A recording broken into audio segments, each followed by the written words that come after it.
Welcome back. So we've seen the past and now we look to the future. What's new this year in Hockey East? First, the conference recently signed a new TV deal with CBS College Sports. The network will broadcast 22 regular season games in 2010. Commissioner Joe Bertagna hopes this will expand the fan base and give more opportunities for teams to get exposure. CBS was able to do a Friday night schedule. Most of our Fridays are already packed with games. They had a larger number of games to choose from. And they were really committed. And they said they wanted to push hockey and lacrosse as two sports. And we had a nice feel for the way they came at us, and we're happy to be on. Bertagna also pointed out that there will be some new rules this season to make games more exciting to watch, including a new style of icing. Going to what they call a hybrid icing. It's a combination that makes a race, but not to the end of the rink. By the time they get to the face-off dot, the referee has to decide who would have won the race. Bertagna believes the changes will speed up the pace of the games, eliminate whistles, and add more excitement for the fans. And speaking of new, everyone is getting on the social media bandwagon, and Hockey East is no different. Abby Nisgoda is live in Boston to tell us how you can connect to your favorite team. That's right, you can tweet, text, or friend Hockey East on multiple online platforms. Right now I'm on their Twitter page, which you can find by typing in their username, @HockeyEast09. But this website isn't the only one for hockey fans to catch up on all the action. From on ice to online, Hockey East is no stranger to the internet conversation.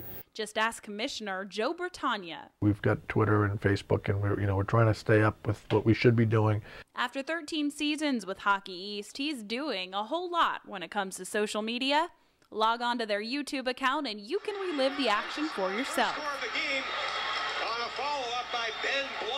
And while the sound of a goal can hardly compare to the sound of a tweet, well, they're doing that too. And Twitter guru Boston Tweet says more sports teams should be doing the same thing. It's a very social tool, and everyone on it is marketing, and realize Twitter is free marketing. They really should be doing it. From Facebook to your fingertips, Bertagna says the next step is making it all mobile. We're working on some applications so that you can get scores and stats live on your iPhone or whatever you have. Whether they're at the game or at the website, the goal is to bring Hockey East to the fans, wherever they are.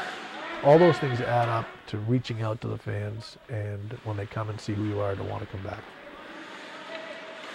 Still no word on when the Hockey East iPhone application will be released, but for now you can stream YouTube clips on your phone, and those are usually posted the day after the game. We're live in Boston. I'm Abby Nisgoda.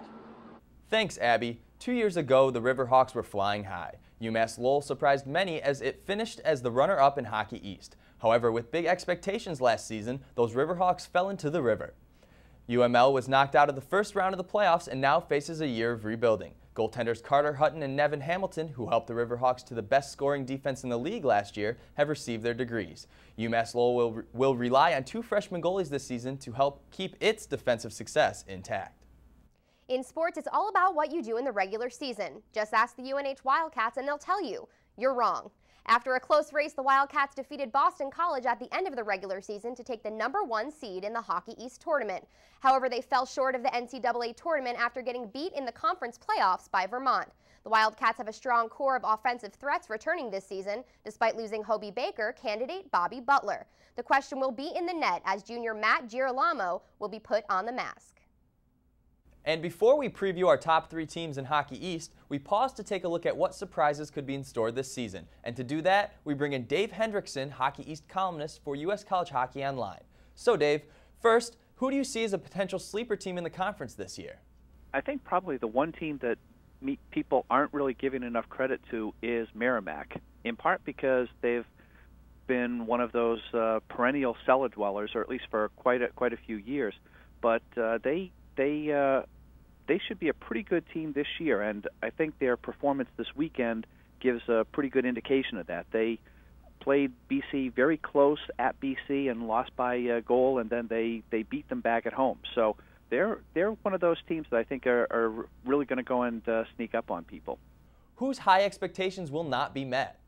Well, so far I'd be looking at Northeastern, because they were one of those teams that I think a lot of people thought was really close to taking home ice, and so far this year they've gotten off to a horrendous start. In fact, this weekend they lost to 2 Atlantic hockey teams, and people from Hockey East like to go and think that their conference is toughest, and to go and get swept by two teams from an upstart conference is kind of a bit of a smack in the face. What player do you see emerging as a star this year? Oh, well, that's a little bit tough to tell quite at this point. I mean, there certainly are some of the returning stars like the Gustav Nyquist and so on. I would say that perhaps a couple of the BU younger players are most prime for that. You have like a Sahir Gill and Charlie Coyle, who were freshmen who came in as very, very highly regarded. I'd probably go and lean towards them as being the easiest candidates to go and point to that particular category. And even before we preview the top 3 teams in the conference, Dave, who's your champion? I've got to go with BC, because you go and take a team that won the national title last year and really graduated only a few role players, and that's not to diminish the importance of those role players, but they bring back so much talent. I really think that they're the team to beat this year, even though they've kind of gotten off to a little bit of a slumbering start. Once again, that was Dave Hendrickson of U.S. College Hockey Online. Dave, thank you so much for joining us today. Anytime. How does college hockey recruit so many future pros? It starts from a young age. Katie Eastman is live at Boston University with more on how youth hockey players are turned into college standouts. Katie? Thanks, Jillian. I'm here at the Agganis Arena, home of the Boston University Terriers, but also the Junior Terriers. This is where kids starting as young as 8 years old come to prepare for college hockey. And where do you want to go to college? BU. I'll go to whatever college lets me in. For hockey, of course, because at 10 years old, director Brian Yandel says these kids are on the right track. It's very likely, and we obviously want all of these kids to have aspirations of playing at a very high level, whether it's Division I or, Division III hockey, and then playing professionally. And the people who make it all happen hear about these dreams every day.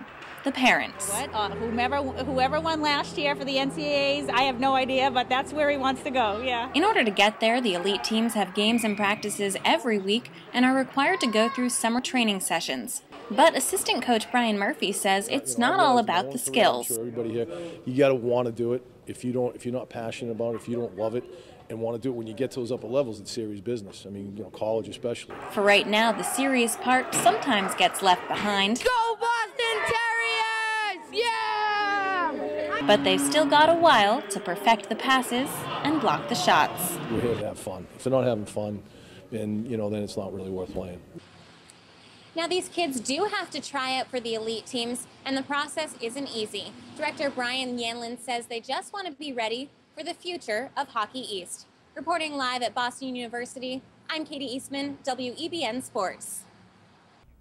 Don't touch that remote, because coming up, Anna O'Leary shows us how BU goalie Kieran Milan hopes to regain his championship form. And Brian Drozda shows us how Boston College got their fans pumped up for another winter season. Don't go away.